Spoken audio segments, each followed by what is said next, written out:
by joining these organizations, you broaden your horizons. The instances where you see these people, you start having very, very strong bonds. So it's not about business alone. Having strong bonds with people who do the same thing, basically, in other countries, help a lot.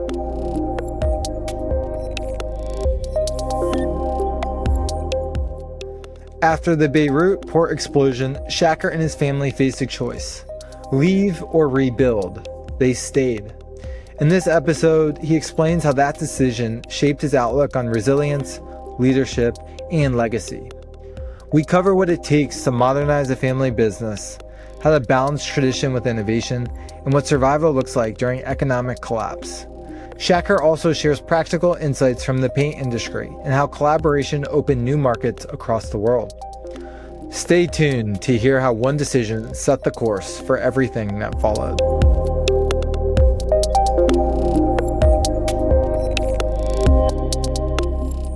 Chaker, welcome to the One Away Show. Thank you, Brian. Thank you. It's a pleasure to be here. And thank you for inviting me. Yeah, it's great to have you here, and I'm excited to do this with you today. So, Chaker, I've really enjoyed getting to know you and your stories and resilience and a lot of things about you. So I'm excited to dive a bit further in. What is your one away moment that you want to share with us today? So basically, there's a point in my life that really changed a lot of things.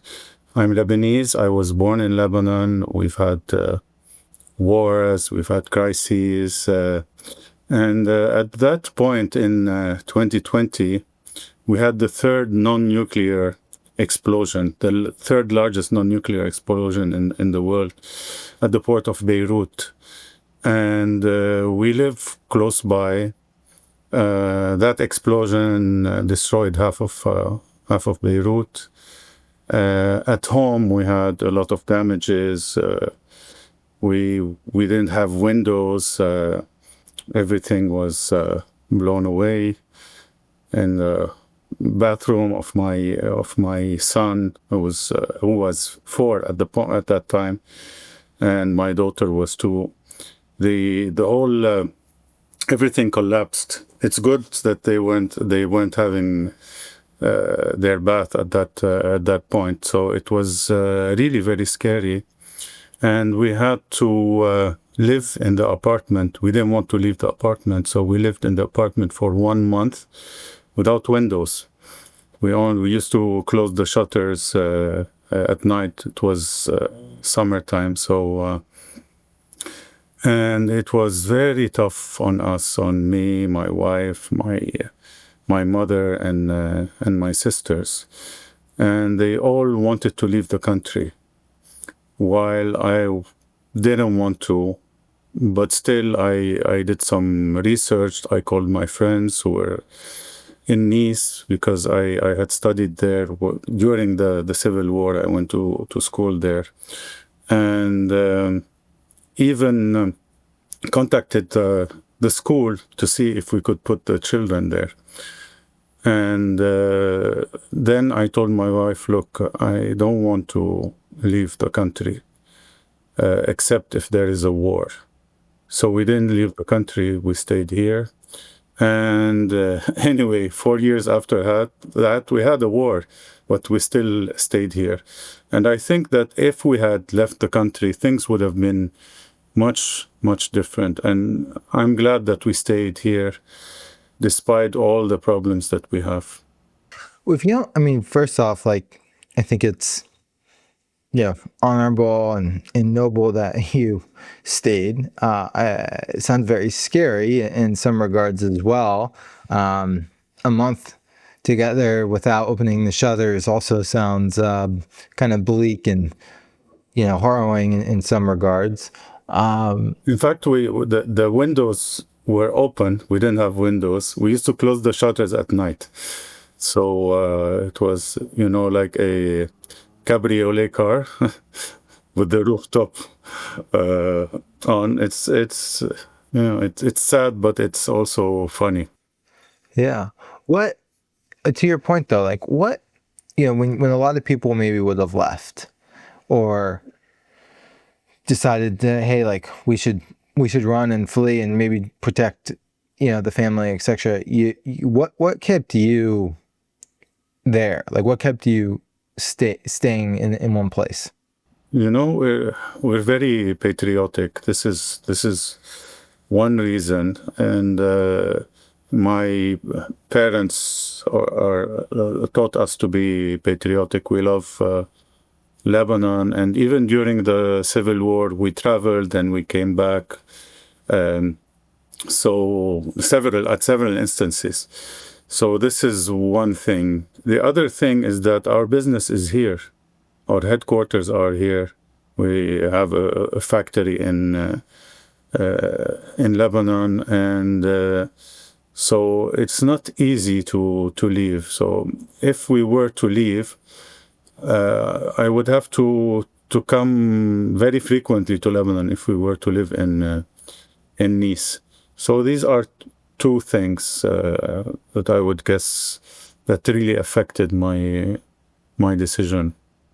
Yeah, understood. I mean, I think, you've like just kind of the example I can imagine, like for your family, your wife, your kids, kind of showing strength in times of kind of chaos, is an example that, they'll learn from, they'll look at, when other things in life get hard and realize, hey, like this was an example for our family of how we, kind of stayed together. When you think about like that period though, when you think about that time together, what did maybe you come to think about, like as it pertains to your family or as it pertains to that time? Like did anything emerge that you weren't expecting? Relationships deepen, conversations that were had, kind of like what came out of that period together in those kind of tight-knit quarters? So basically, we're a very well-knit family. I have an excellent relationship with my wife, my mother, my sisters, and we always talk and take decisions together. So it brought us together. I think even more. There was a lot of emotions. We had people who we knew who passed away. Others who were severely injured. It was one of the toughest moments for us, and I think it brought us together.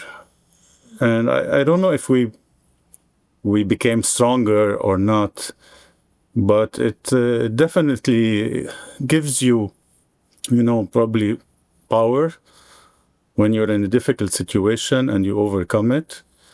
There's some kind of power within that emerges. Shaker, what like I'm just curious, you talk about power within, making great decisions with the family, kind of, looking after one another and kind of having that. Where do you think you learned all that? I mean, I know you have a pretty inspiring kind of family business story, and like these traits of kind of that you expressed with the family during this period. Like, how did that come about? Like, and what's allowed you in your learnings in life to kind of show up like that, right, in those moments? Look, there's something. So I was born in 1974, and the Civil War started in 1975.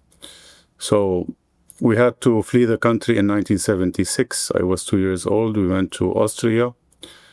I used to speak German. I went to kindergarten there. Then we came back to Lebanon in, I think, 1981. We had to go to France, next to Geneva, for a few weeks. We went to school there. And we went back to Lebanon in 1983. Again, we had to flee the country. We went to Nice, then to the suburbs of London, where We had acquired a paint factory there. So within the same school year, I started it with French in France, and then I continued with English. Then again in 1989, we had to go to France, to Nice again, to another school. So I think this made me, okay, it affected me a lot. It was very difficult for me moving from one school to the other, from a different culture. But it made me more adaptable, I guess. And meeting people from around the world, trying to understand how they think. I'm sure that this made a difference and helped me cope with what we're going through right now. Yeah, I didn't realize from our conversations that when you were born that you were constantly in and out and moving all over. I can imagine that had a deep impact on you. And what's also ironic to me is, you talk about this deep pride for your country and being Lebanese, but growing up, like you have to kind of flee from your own country. And so kind of staying put when it was your decision to do so, and thinking about your own probably childhood and what you took, you went through with your family, that makes a lot of sense. And also incredible, just like, yes, you grew up with war kind of coming out of the womb. That's all you've what a formative experience for childhood. No, no, it was tough, but it's probably the normal for us, these ups and downs. And when you talk about how much we love the country, if you have a family member who is sick, usually you take care of them and you get more attached to them. And our country is sick, so we have to be next to our country as much as possible. So maybe this is in instinct. No, it makes total sense. Chaker, if you don't mind, I would love for you to talk about the business that you've been able to grow under, lead, because to understand yourself personally and kind of how you've developed is fascinating, and I'm sure it's shown up as well on the business side. So tell us, a little bit about the business you're in front of right now, and ultimately kind of how you got involved from a younger age. So Tinol was established in 1956 by my late father. So it's almost 70 years old. And it was a very, very small business at the time that my father started. He didn't know anything about paints at the beginning. He's not a chemist. Then he created all the formulations at that point, and over the years, the company spread internationally. So he did an excellent job. And one thing that is very important is that he made me love the business. He made me love the brand. And without telling me to join the family business, I thought that it was something natural. So I used to go, ever since I was a kid, I used to go to the office, to the factory. My father used to explain stuff to me, to explain how business goes. He used to explain what the stock market is. So all of that. So at one point when I finished university, definitely I used to go and work during the summer at the factory, and I used to love it. So when I finished university, I told my father I want to join the business, but I want to learn elsewhere. So he developed with our suppliers an internship program the UK, in Germany, and in Switzerland with different companies. And I learned a lot there before I joined the family business. And I didn't leave the family business since, although at one point I wanted, because, you know, there's the generation gap between the father and the son, and used to think differently. So at one point I wanted to leave to go study in the US. But in the end, I stayed in Lebanon, because he told me, you have to stay, you have to learn from me. You will not have the opportunity to learn if I'm not there, etc. So it's a bit of emotional blackmail, I would say, but it did work, and I'm glad that I stayed in the company. But I also did other things. At the same time, I was on the board. I still am on the board of the Association of Lebanese Industrialists. So I also proved myself outside the company. I'm a member of YPO. I was the chairman of YPO Lebanon. I was the chairman of the Family Business Network Levant, which is affiliated with the Family Business Network International in Switzerland. So I think this enriched me, and I kept on studying. So I did my executive MBA, and I used to attend courses in Harvard, in Sayad, etc. So this as I said, is something. It's very important to see how you can operate outside the family business with different people, and where you are not, they do not deal with you as the family member or as the boss.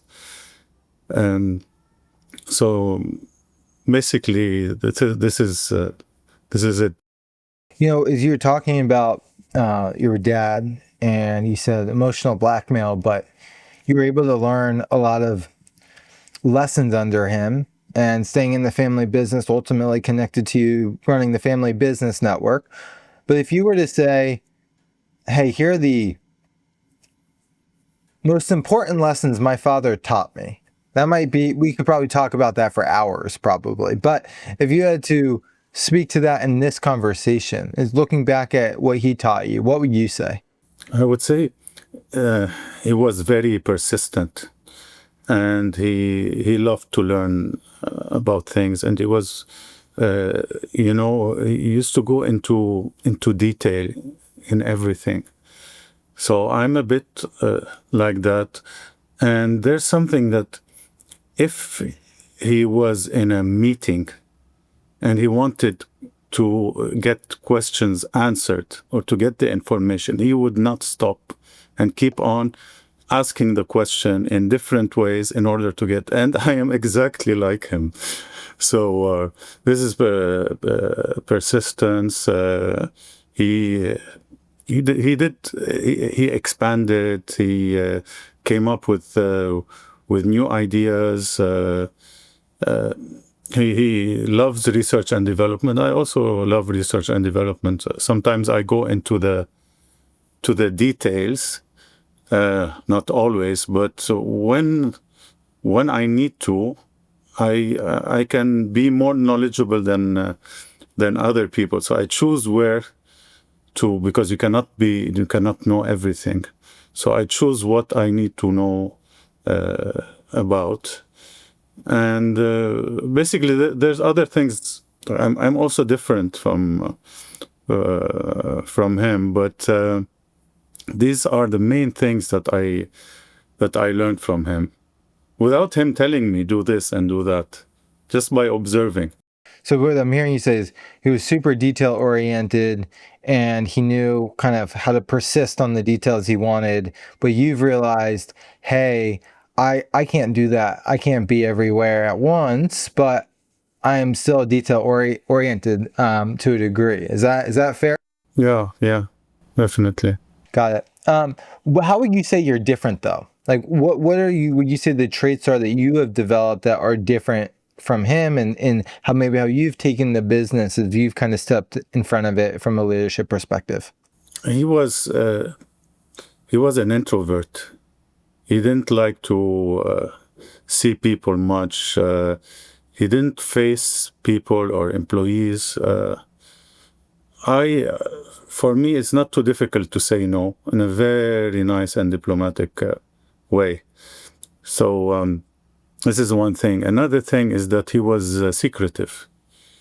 Okay, he wouldn't share information. I don't mind to share. I don't mind sharing information even with competitors.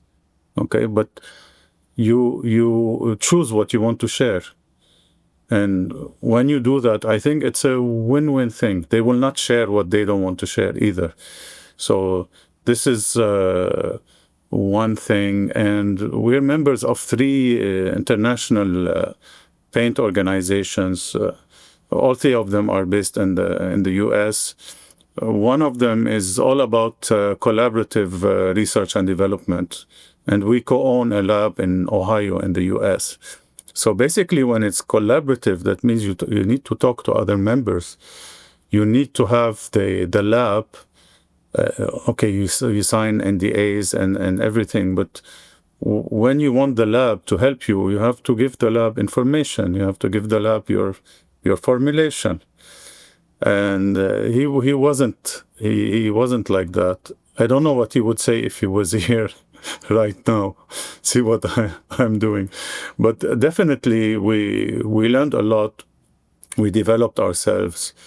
We always share with other companies, peers, and they learn from us, we learn from them.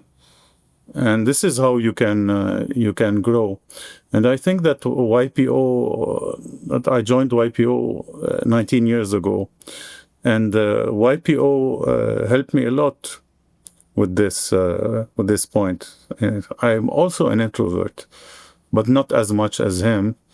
But I can appear as an extrovert from time to time. So I love people, and so it depends on the circumstances. I can behave as an introvert or as an extrovert when I need to.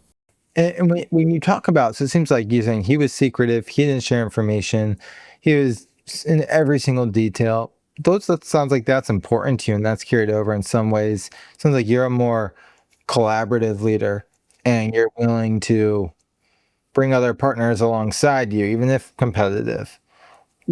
What's that look like for you? Like, how has that played out for you over the last, decade? Like, what is there any tangible situations where you kind of look at that and say, hey, here's how maybe not being so secretive or being collaborative actually really was advantageous to us?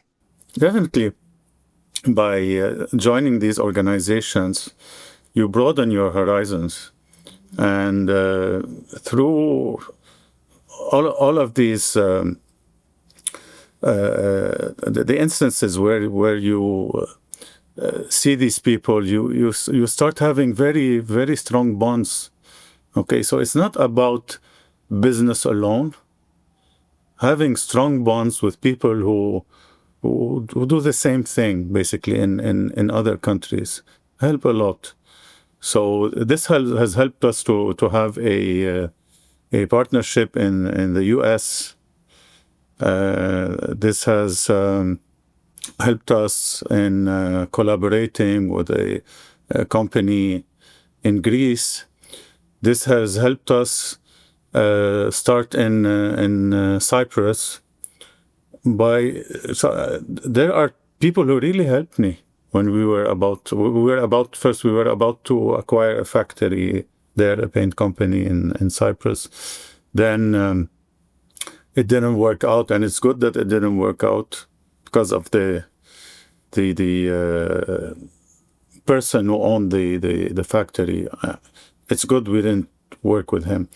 So then we said, okay, we're going to go into trading and not manufacturing. And these peers really helped me. They gave me information. And I also give them a lot of information as well. And I think that the fact that we are and that we have broadened our horizon, and the fact that we go to meetings that are, for example, I'll tell you, I'll give you an example.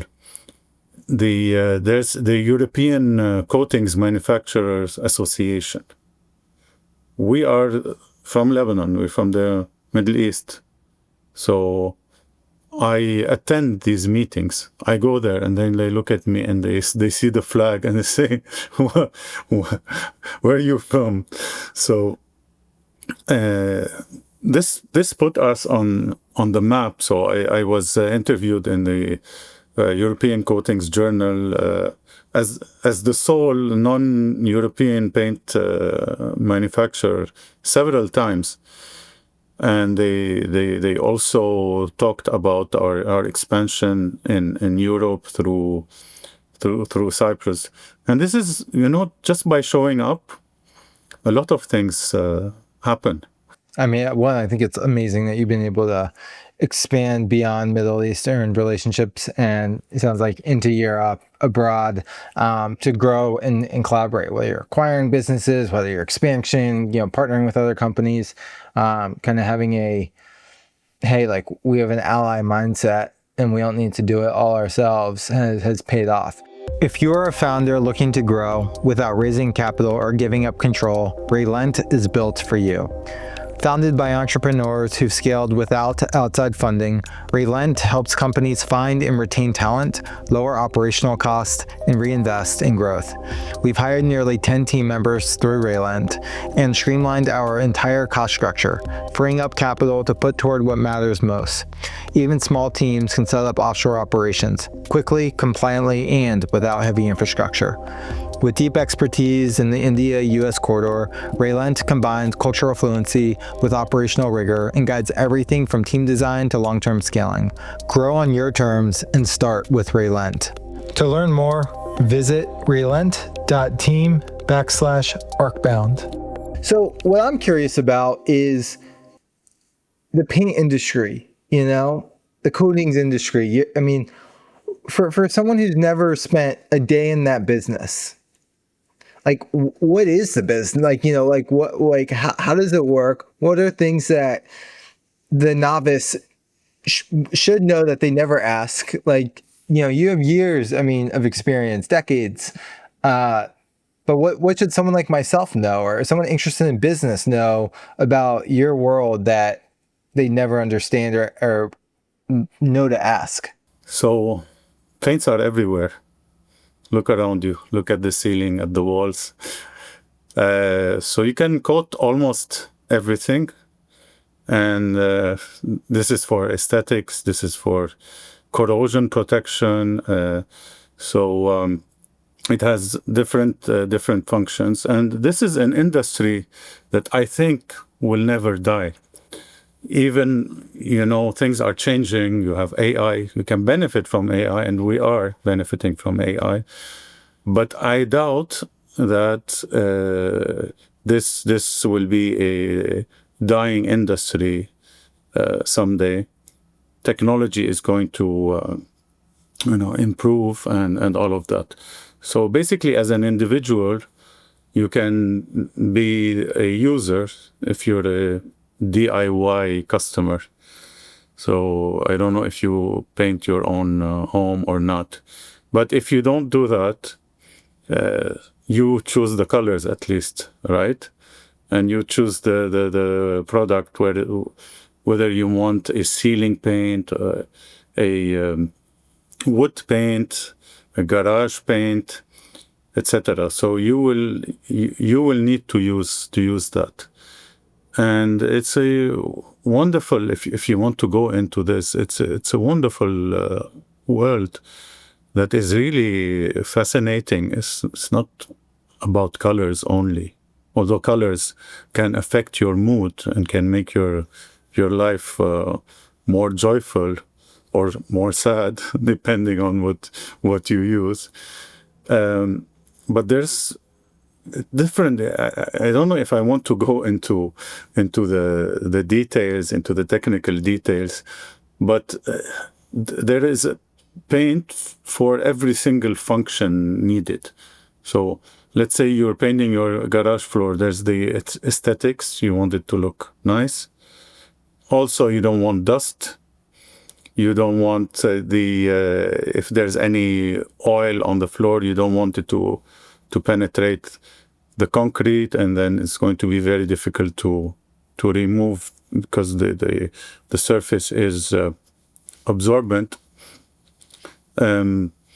So I think that for any person, every single person has some kind of relationship with paint, and it's your choice if you want to go deeper and to understand more about it. But I think it is contextual. So it depends on what you need. So if you need something specific and you want to know more about it, you can know more about it, even on ChatGPT. But it's always nice to talk to a person that will make you love this type of product or paints and coatings. I mean, you're the expert though, so we'll defer to you over ChatGPT in this conversation. When in terms of like distributing paint and like buying paint and kind of figuring out what to sell, are you selling more at the consumer level? Or are you selling more into larger businesses who then distribute to the consumer level? Like what's your model? We have all the different channels.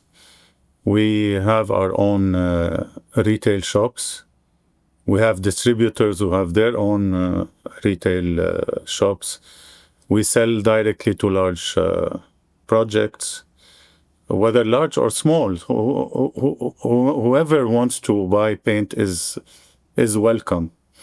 So there's that, and usually when we export, it's either to distributors or directly to large projects, hotels, etc. In Africa, in the Gulf region, Cyprus, and we're moving more towards Europe. And in Canada, we have a partnership, a co-branding partnership with the largest paint manufacturer there. And we're going to start selling in the next couple of months to one of the largest developers there. So mainly there, it's business to business.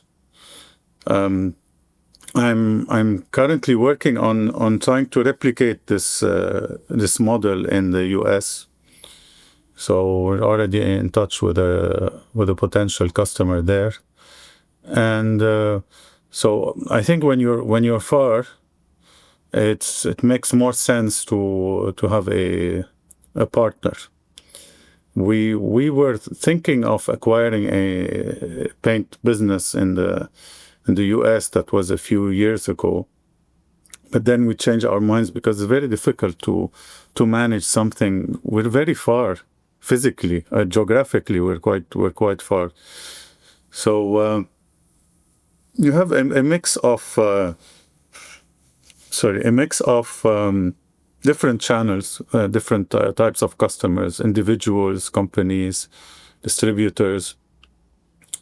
So I think this also helps, and we have a very large range of products. So we also have paints that are fire resistant. We have industrial paints, wood coatings, almost everything that is liquid. And the fact that we have this, we have functional floor coatings, waterproof coatings, and there is a potential partner that is interested in our technology. So and we've done a lot of private labeling for multinationals as well. So it's a mixture of a lot of things, and we're also opportunistic. When you have a specific opportunity, you will work on creating a product that the customer wants, and so everything is possible for us. We believe that everything is possible, and if it's not possible, that means it's not meant to be, or we have chosen not to do it. If you're a founder looking to grow without raising capital or giving up control, Relent is built for you. Founded by entrepreneurs who've scaled without outside funding, Relent helps companies find and retain talent, lower operational costs, and reinvest in growth. We've hired nearly 10 team members through Relent and streamlined our entire cost structure, freeing up capital to put toward what matters most. Even small teams can set up offshore operations quickly, compliantly, and without heavy infrastructure. With deep expertise in the India-US corridor, Relent combines cultural fluency with operational rigor and guides everything from team design to long-term scaling. Grow on your terms and start with Relent. To learn more, visit relent.team/arcbound. It's so interesting to me kind of how you built the business, and how you talk about like what you've done and the way you've expanded, and also like how you just think about partnership in general. And then also from everything you just said, I mean, what I've noticed, tell me if I'm wrong, but like a level of like really deep intentionality and pacing and thoughtful decision making, not being in a rush to like do things, but letting things kind of come to you. What do you think has led, what do you think enables you to do that? If that's correct, if my observations are correct. Basically, every time there is an opportunity, I tell myself, I either get it or I learn.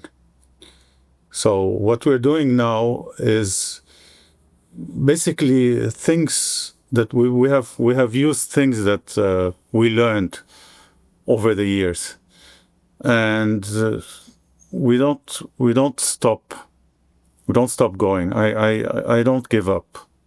If it doesn't work out, sometimes people around you would say, no, it's not possible, and I would say, yes, it is possible. And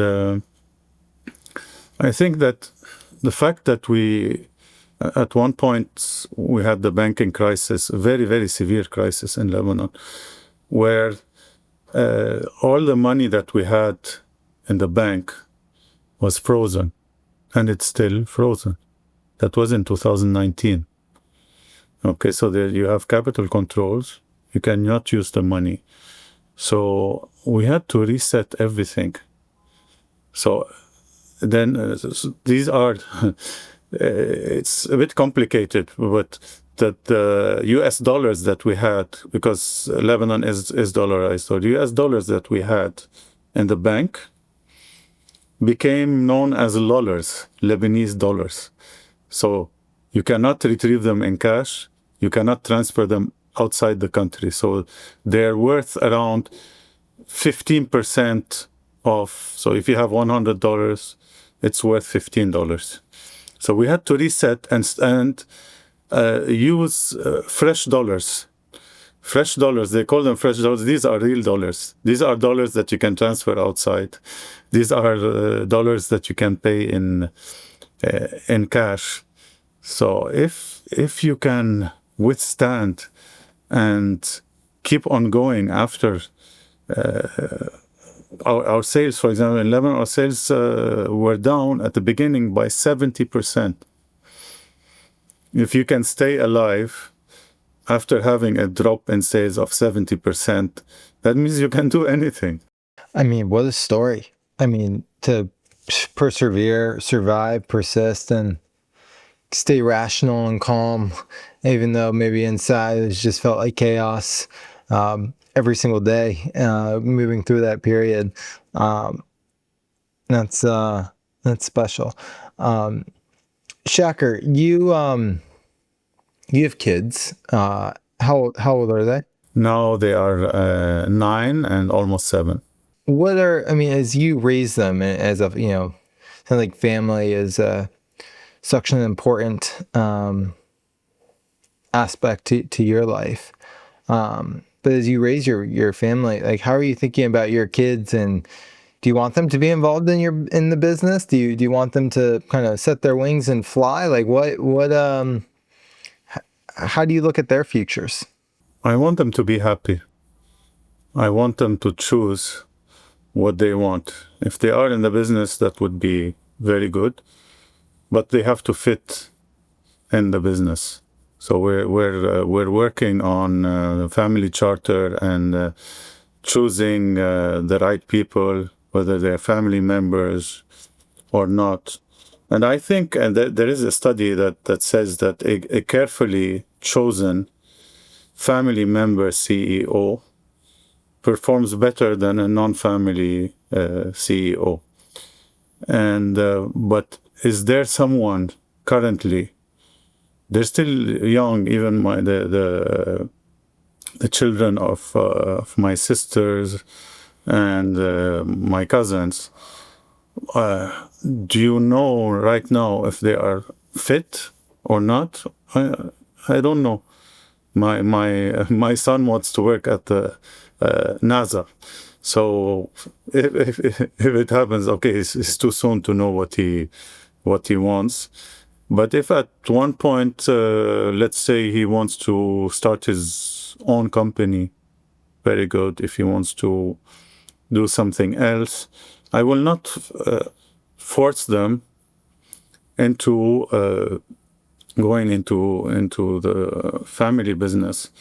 But one thing is sure, it's that you have to let them love the business, okay, know about the business, know about their responsibilities so that they can be responsible shareholders. If they're responsible shareholders, then they will know if they fit or not, if they want to do that or not. Because sometimes you have people who join their family business without knowing if they really like this job or not. I have a sister who worked with us for a while, and she later left, and she's very happy with what she has. She's an entrepreneur. She's very happy, and I think this is the best thing, is just to have your children or family members do what they really want. My dad or my dad said to me recently something similar, and he goes, we were having a conversation about life, and he's just like, yeah, he's like, I just want you to be happy. And a mentor of mine said to me recently, maybe like a year ago, maybe not recently, but he said, a parent's only as happy as their least happiest kid. And that really hit home for me as well. And so, I thought to myself, wow, like, you can chase all the goals, ambitions, this, that, but at the end of the day, like, parents only want you to be as happy as just happy people, and because they're going to worry if you're not. And so yeah, I feel like you have a really good mindset around this, and if your kids want this, great. If they want something else, sounds like you want to support them. It's the same thing for us. What your father said is very true, and I can see that in my parents. Which there's one thing that's very important: the pride that you get when you see one of your children doing something extraordinary is much stronger than the pride that you have when you do something extraordinary. This is it's instinctive. I think, and I'm very lucky that my mother is still here. She guides us.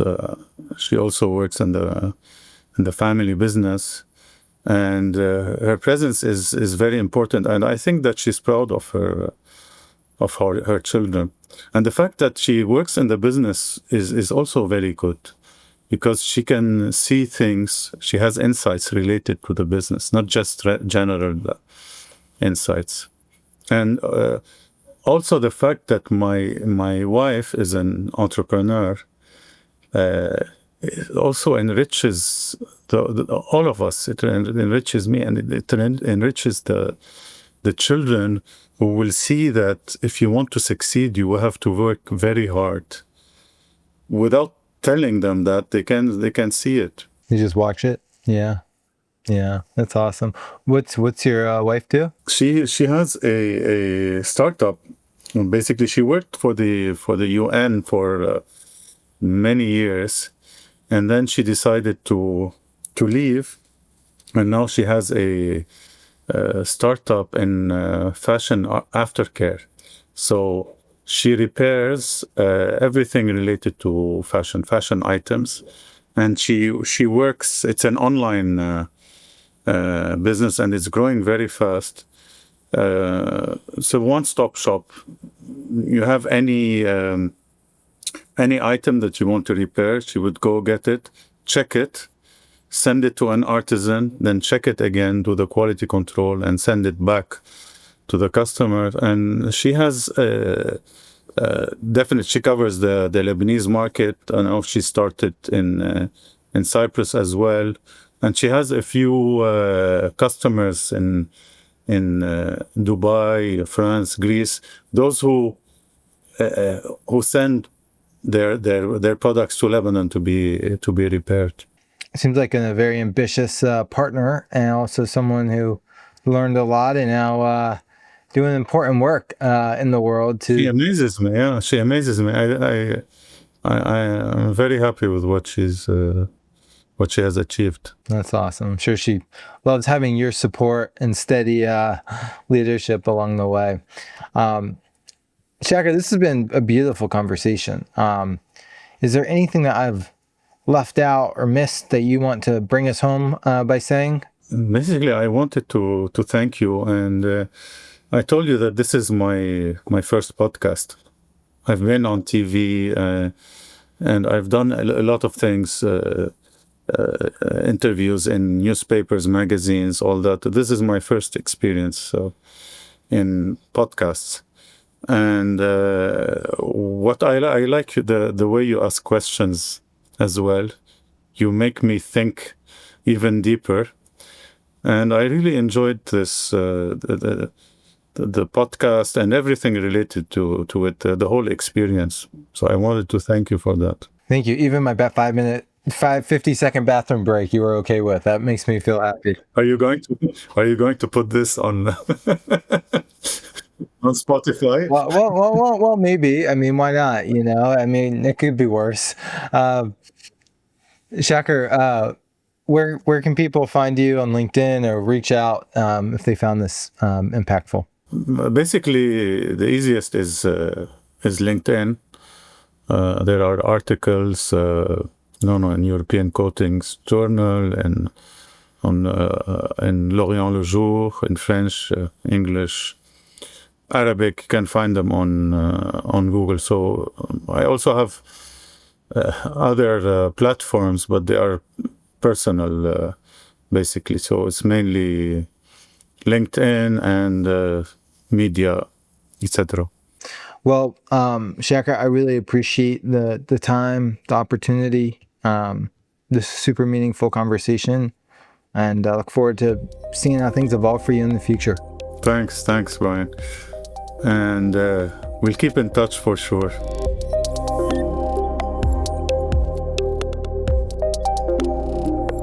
This episode traced a full circle, from surviving a national disaster to rebuilding a business and a mindset. Chaker showed how openness replaced secrecy, how partnerships across continents built strength, and how his family learned to stand firm through economic and social shocks. His story highlights the value of resilience, teamwork, and long-term focus in uncertain times. If this episode resonated with you, please leave a review and share it with someone who could use these lessons. New episodes are released every Tuesday and Friday. I'll see you in the next episode.